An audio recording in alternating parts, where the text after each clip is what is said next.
Hello dear students, let us move to the next part of organisms and population in the ecology part. In the previous video, I explained about introductory part with respect to the one kind of population interaction, that is parasitism. And parasitism is a type of population interaction observed between parasite and host. And in this type of population interaction, the parasite is benefited and the host is harmed. The parasites show co-evolution with that of the host. That means whatever the modifications or changes occurred in the body of the host during the course of evolution, according to that only, the parasite also evolved. And parasites are host specific. They infect or they attack the specific type of the host, and this is called the host specificity. The parasites show some significant adaptations such as loss of sense organs, presence of hooks for the purpose of attachment, and they show very fast reproduction. Once they enter into the body of the suitable host or specific host, they have a high rate of reproduction, and with the help of that they multiply their number.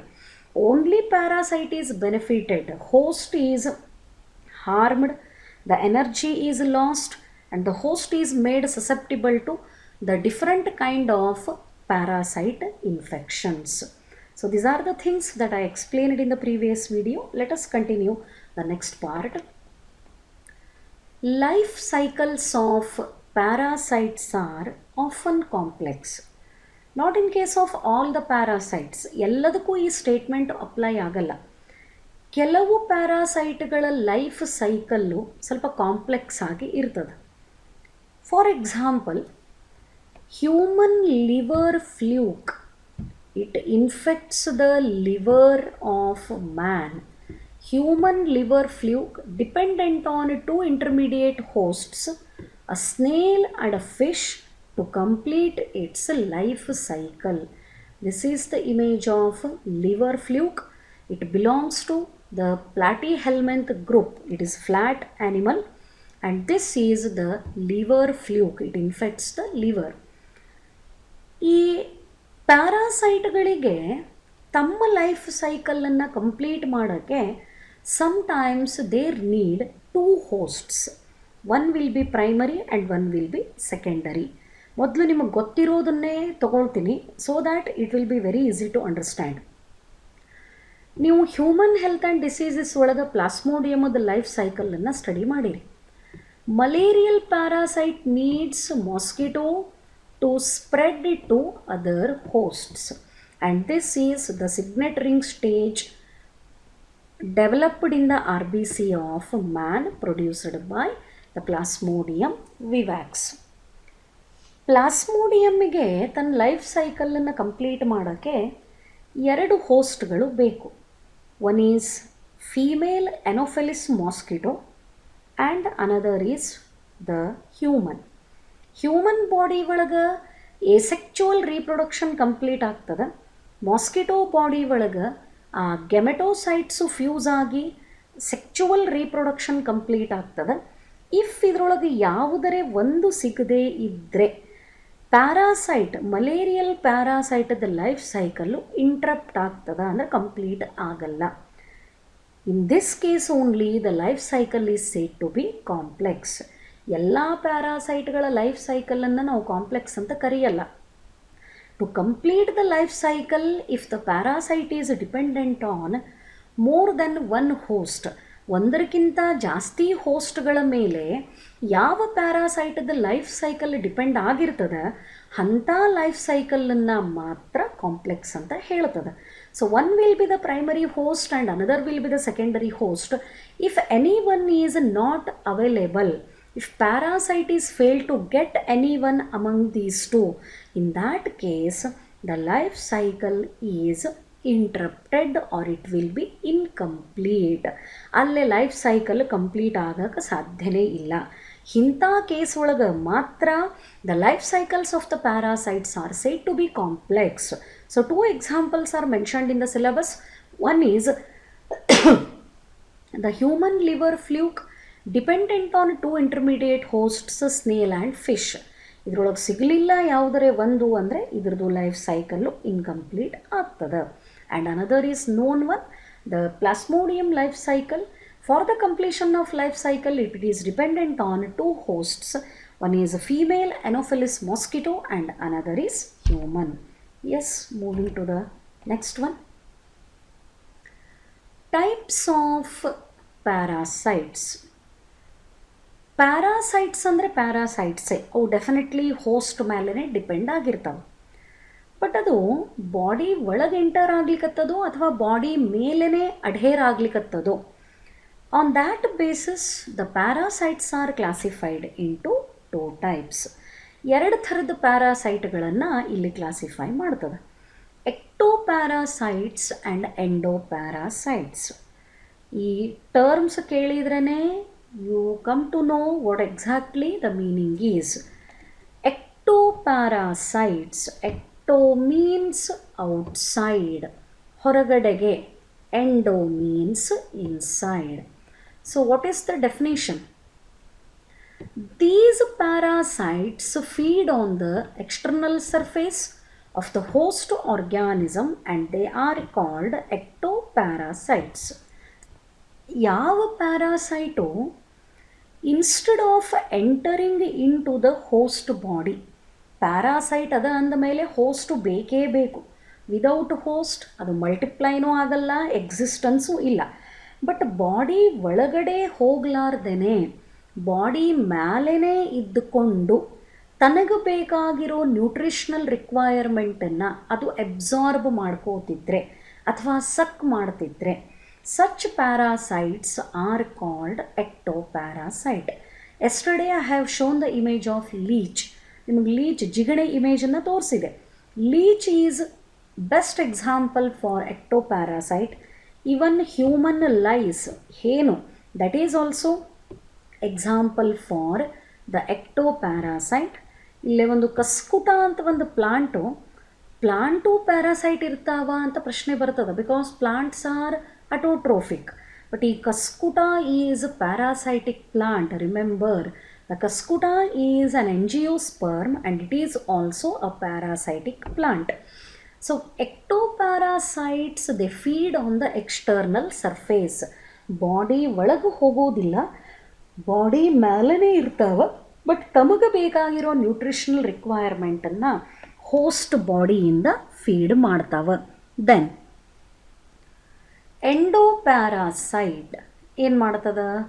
ಎಕ್ಟೋಪ್ಯಾರಾಸೈಟ್ surface ಮೇಲೇ ಇರ್ತದೆ ಅಂದಮೇಲೆ ಇದರ opposite ಕಂಡೀಷನನ್ನು ಇಲ್ಲಿ ನೋಡ್ತೀವಿ.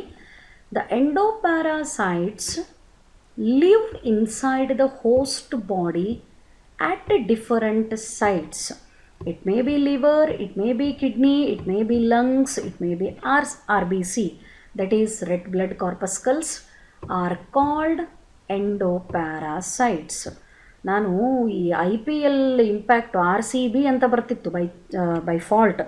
So ಅದಕ್ಕೆ correct ಮಾಡ್ಕೊಂಡು ಹೇಳಿದೆ, this is RBC, red blood corpuscle, this is not RCB. ಅದರಲ್ಲೇ IPLಗೆ ಬಿಡೋಣ RCBನ.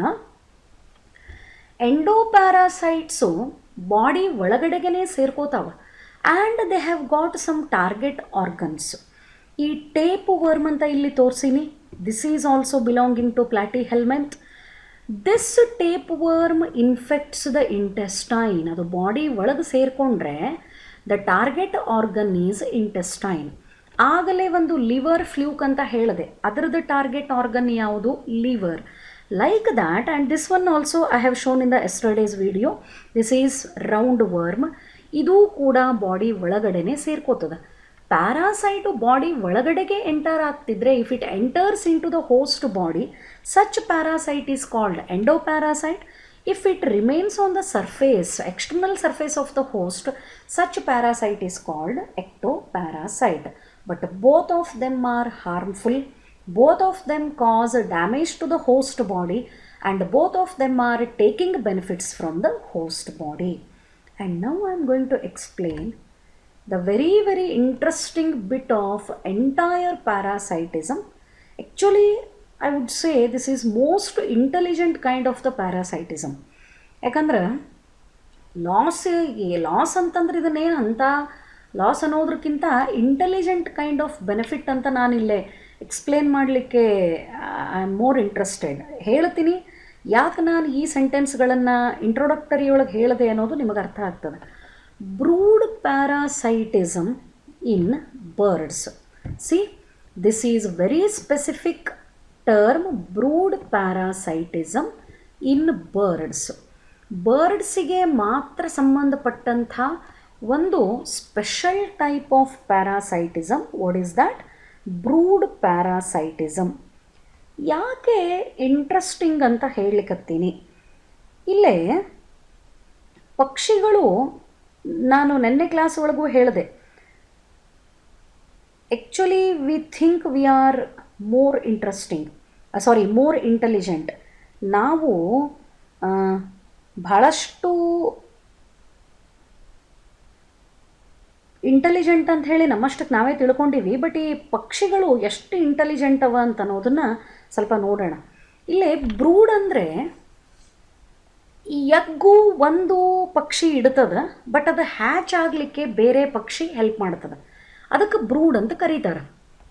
It is special type of parasitism found in birds. ಇದು ಬರ್ಡ್ಸ್ ಒಳಗೆ ಮಾತ್ರ ನೋಡಲಿಕ್ಕೆ ಸಿಗುವಂಥದ್ದು. ಏನಾಗ್ತದೆ ನೋಡ್ರಿ, here the parasitic birds lays eggs in the nest of its host and lets the host incubate them. ಏನು ಹಂಗಂದರೆ, ಪಕ್ಷಿಗಳು at the time of laying the eggs, ತತ್ತಿ ಇಡಬೇಕಾದ್ರೆ ಮಾತ್ರ ಗೂಡುಗಳನ್ನು ಕಟ್ಟುತ್ತಾವೆ. And they are very intelligent in the building of nest. ಎಷ್ಟು interesting, ಪಾಪ ಕೈ ಇಲ್ಲ ಏನಿಲ್ಲ, ಎರಡು ಲಿಂಬ್ಗಳನ್ನು ಯೂಸ್ ಮಾಡಿಕೊಂಡು, ಆ ಬೀಕನ್ನು ಯೂಸ್ ಮಾಡಿಕೊಂಡು, how interesting nests are built by the birds. ಭಾಳ ಇಂಟ್ರೆಸ್ಟಿಂಗ್ ನೆಸ್ಟ್ಗಳನ್ನು ಆ ಪಕ್ಷಿಗಳು ಕಟ್ತಾವೆ. ಇಲ್ಲಿ ಕೆಲವೊಂದು ಪಕ್ಷಿಗಳು ತಾವು ಎಗ್ಸ್ಗಳನ್ನು ಎಲ್ಲಿ ಹಾಕ್ತಾವೆ? Fertilised eggs are laid in the nest of host only for the purpose of laying the eggs and incubation. ಅಲ್ಲಿ ಎಗ್ಗಳನ್ನು ಹಾಕೋಕ್ಕೆ ಮತ್ತು ಎಗ್ಗಿಗೆ ಇನ್ಕ್ಯುಬೇಟ್ ಮಾಡಿ, ಅಂದರೆ ಹೀಟ್ ಕೊಟ್ಟು ಅದರಿಂದ ಮರಿ ಹೊರಗೆ ಬರಲಿಕ್ಕೆ ಮಾತ್ರ ಇದು ಮತ್ತೊಂದು ಪಕ್ಷಿಯ ಗೂಡಿನ ಮೇಲೆ ಡಿಪೆಂಡ್ ಆಗ್ಯದ, ಮತ್ತೊಂದು ಪಕ್ಷಿಯ ಮೇಲೆ ಡಿಪೆಂಡ್ ಆಗ್ಯದ, not for other purpose. That is why brood parasitism ಒಳಗೆ ಏನಾಗ್ತದೆ, parasitic bird it lays the eggs in the nest of its host ಬರ್ಡ್ದು ಗೂಡೊಳಗೆ ಹೋಗಿ ಅಲ್ಲಿ ಮೊದಲು ನೋಡ್ತದೆ whether that host bird has laid the egg or not. ಆ ತತ್ತಿ ಇಟ್ಟದೋ ಇಲ್ಲೋ ಹೋಗಿ ನೋಡ್ತದೆ. ಅದೇ ನೆಸ್ಟ್ ಒಳಗೆ ತಾನೂ ಹೋಗಿ ಎಗ್ಗಳನ್ನು ಹಾಕ್ತದೆ. ಆ್ಯಂಡ್ ಆ ಹೋಸ್ಟ್ ಬರ್ಡಿಗೆ ಯಾವುದು ತನ್ನ ಓನ್ ಎಗ್ ಅದ, ಯಾವುದು ಬೇರೆ ಪಕ್ಷಿಯ ಎಗ್ ಅದ ಅನ್ನೋದು ಡಿಫ್ರೆನ್ಷಿಯೇಟ್ ಮಾಡಲಿಕ್ಕೆ ಆಗಂಗಿಲ್ಲ. ಯಾಕೆ ಕಾರಣ, during the course of evolution the eggs of the parasitic birds have eggs of the parasitic birds have evolved to resemble the host eggs in size and color to reduce the chances of host bird detecting the foreign eggs and ejecting them from the nest. ನೋಡ್ರಿ, ಎಲ್ಲಾದ್ರೊಳಗೂ ಅದಕ್ಕೆ ನಾನು ಆವಾಗಲೇ ಹೇಳಿದೆ, host and parasite show coevolution. ಈಗ ಒಂದು ಪಕ್ಷಿ ಎಗ್ಗಿಗೂ ಮತ್ತೊಂದು ಪಕ್ಷಿ ಎಗ್ಗಿಗೂ ಸೈಜ್ ಒಳಗೆ ವೇರಿಯೇಷನ್ ಇರ್ತದೆ, ಕಲರ್ ಒಳಗೆ ವೇರಿಯೇಷನ್ ಇರ್ತದೆ, ಆ್ಯಂಡ್ ಎಲ್ಲ ಕ್ಯಾರೆಕ್ಟರ್ಸ್ ಒಳಗೂ ವೇರಿಯೇಷನ್ಸ್ ಇದ್ದೇ ಇರ್ತದೆ. ಬಟ್ ಈ ಪ್ಯಾರಾಸೈಟಿಕ್ ಬರ್ಡ್ಸು ಯಾವ ರೀತಿ ಇವಾಲ್ವ್ ಆಗ್ಯಾವು ಅಂತಂದರೆ, they produce the same eggs as that of host bird. ಯಾವ ಬರ್ಡ್ದ ನೆಸ್ಟ್ ಒಳಗೆ ಇವು ಹೋಗಿ ಎಗ್ಸನ್ನು ಲೇ ಮಾಡ್ತಾವ, ಅದೇ ಥರ ಎಗ್ಗನ್ನು ಪ್ರೊಡ್ಯೂಸ್ ಮಾಡೋ ಥರ ಇವಾಲ್ವ್ ಆಗ್ಯಾವ. So that host bird is unable to recognise whether it is own egg or it is of some other bird's egg. That much similarity can be observed. Size similarity ಇರ್ತದೆ, colour similarity ಇರ್ತದೆ.